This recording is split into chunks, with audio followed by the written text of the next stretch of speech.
Hey, Breaking Brown family. Hey, Your Black World family. This is Yvette Carnell coming to you.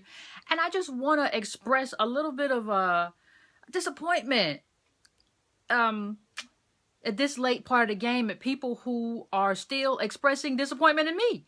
And for me, there are two things that kind of draw that home, right? There was the Obama. I've been criticizing President Obama since his first term. I think I drank a little Obama Kool-Aid like everybody did, or most people did, prior to the election. And then I came to my senses, and I tried to shake other people to their senses. And what happened, and this is what keeps happening to me, right? What happens is instead of people coming to me and saying, you know what, Yvette, I think you may have had a point. I've been paying attention to Obama too, and he hasn't really done anything for poor people. He hasn't really done anything for black people. People come at me, and I see the same thing, this pattern here. I see the same pattern coming with Farrakhan. So you see this where you have these two black men in powerful positions, at least one powerful position in the White House and one a powerful position in terms of the black community, at least perceived as powerful, because he is in charge of a lot of black men, a lot of bow tie wearing black men. That could be useful. Human resources are useful, right? So instead of, even when I say, like when I told people in probably 2010, 2011 is when I started talking about it. Listen, Obama don't care about you. Obama doesn't really even like you. Not only as a citizen, he's not even that into black people. When he expressed it, I remember when he went to the Congressional Black Caucus, and true enough, I have my own issues with the Congressional Black Caucus. I really do. I have my own set of issues with them. But some members of the Congressional Black Caucus were actually active in the civil rights movement. And Obama went there and he told them to put on their boots and march with him. And you can't perceive that as any way other than disrespectful, right? For a guy who was probably sitting in Hawaii under a coconut tree, when people were, struggling or dying or whatever, for him to come to the Congressional Black Caucus and tell them that they should fight for him. That was one moment for me. There was a Skip Gates moment where Skip Gates was arrested, you remember, by a rogue cop, even after he had proved that he lived in the house.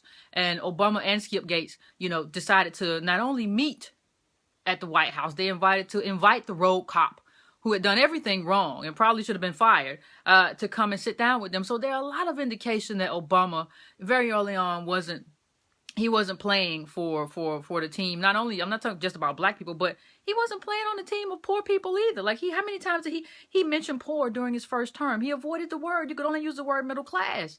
So there were a lot of, if you could read the tea leaves, there were a lot of indicators that Obama wasn't going to be doing anything that would benefit black people who are disproportionately poor. And when that came to play, when there were actually facts on the ground that supported what I had to say, people didn't get mad at Obama. People still got mad at me. Like, I'm the one who did it. I told you he was going to do this. I'm not the one who did. I'm not responsible for this. He did this. And you helped him do this in the second term, because when I told you that you should leverage some sort of deal, this was our time to get a deal. This was our time to use our voting block as leverage. You know what you told me? The dumbest people in politics. I mean, I think I heard Chris Rock say this too. A bunch of people, just people whose education in politics came with an Obama bumper sticker. They told me, Obama gonna hook us up. You just watch. He can't do nothing right now. Yvette, he can't do nothing right now. You don't understand politics. He can't do nothing right now. You gotta wait until the second term. He gonna hook us up. Where's the hookup?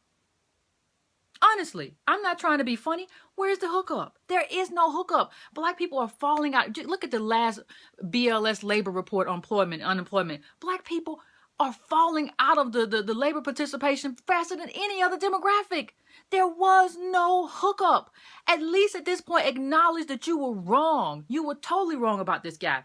Even Al Sharpton admits, hey, the only thing Al Sharpton, there was a good interview in a New York Magazine, I think it was, where they interviewed Sharpton and they asked Sharpton, well, about Obama, what was, trying to talk about, Obama's legacy. And Sharpton said, well, it's very interesting. People want to talk about Obama, and nobody talked about Clinton. What? Like, we're talking about Clinton now? You know how long ago that was?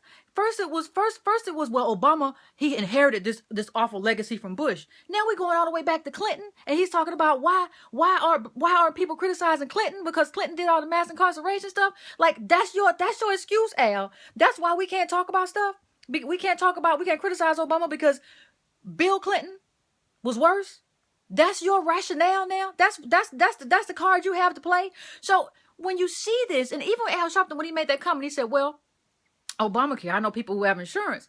Well, Obamacare is falling apart at the seams right now. First of all, there was a Bloomberg report to show the one demographic who isn't benefiting from Obamacare is black people.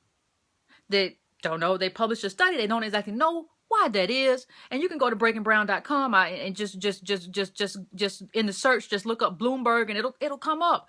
Listen.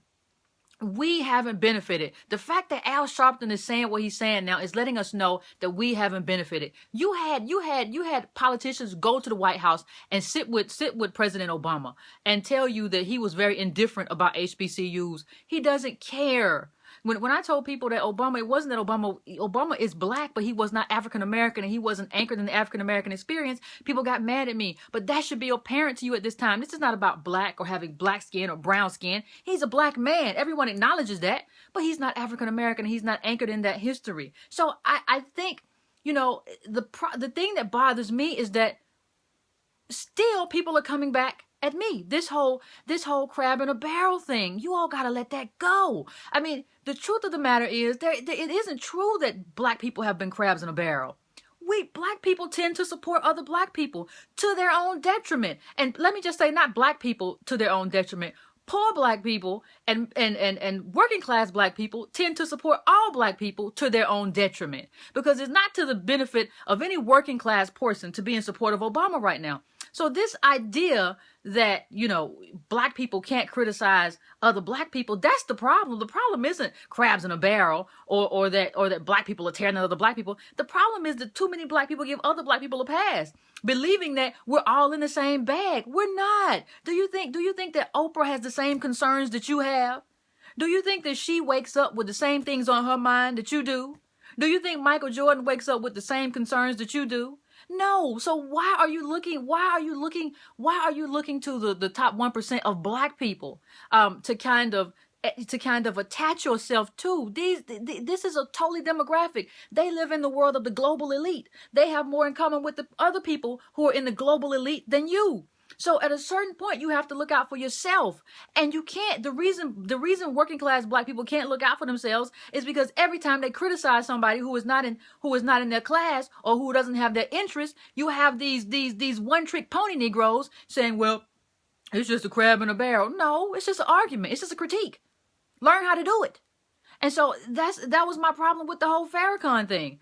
I mean, come on, people. You want to call me out my name because I criticize someone who has been at the helm of an organization that has thousands of black people at his disposal and has done virtually nothing with it? You want to get on me for that? Why don't you get on him? Like, you don't see a problem with criticizing me. That's not crab in a barrel. Criticizing a black woman with a laptop is not a crab in a barrel, right? But if I criticize Farrakhan, I'm being a crab in a barrel. You don't see a problem?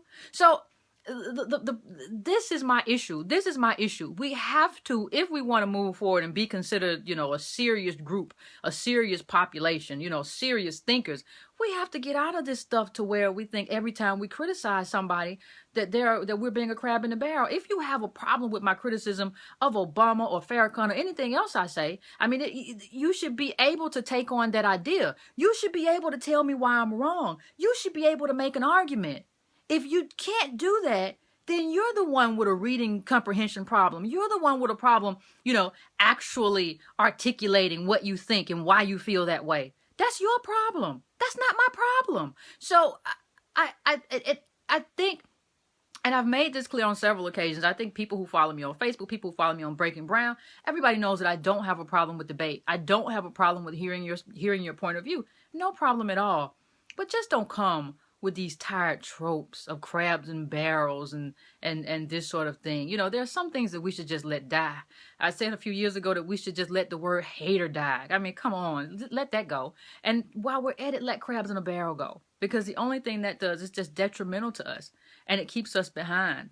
There are a lot of black people in our community who should be critiqued, who are just given a free pass.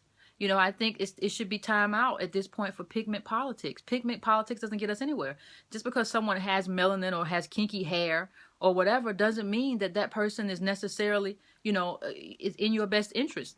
And I think we have to have alliances with people in other communities. This idea that we always have to go it alone. No, in politics, there's shared interest, and you have to combine forces with people who have an interest that is the same as yours. So we have to get out of this thing of just blaming the messenger. You know, if the messenger is wrong, and if that messenger is me, then take me on. If you think that you know, I held my fire on Black Lives Matter, and I still haven't gone in very hard on Black Lives Matter, but I do believe, I have a hard time believing that the Ray McKesson, you know, a person who takes selfies with Valerie Jarrett, you know, Obama's, you know, #1 White House advisor, is going to lead black people somewhere where their lives actually matter. Now, this is my criticism. It doesn't mean that there's nothing redeemable. It just means that this might not work. And we can have a conversation about what might work. We can have a conversation that includes a critique of capitalism, because you're going to have these problems whenever everything is a commodity. When there's a dollar sign on everything and you need dollars to eat, you're gonna have this sort of thing. You're gonna have people, and I'm not talking about McKesson here, but maybe we're talking about Sharpton. You're gonna have people who can be bought off.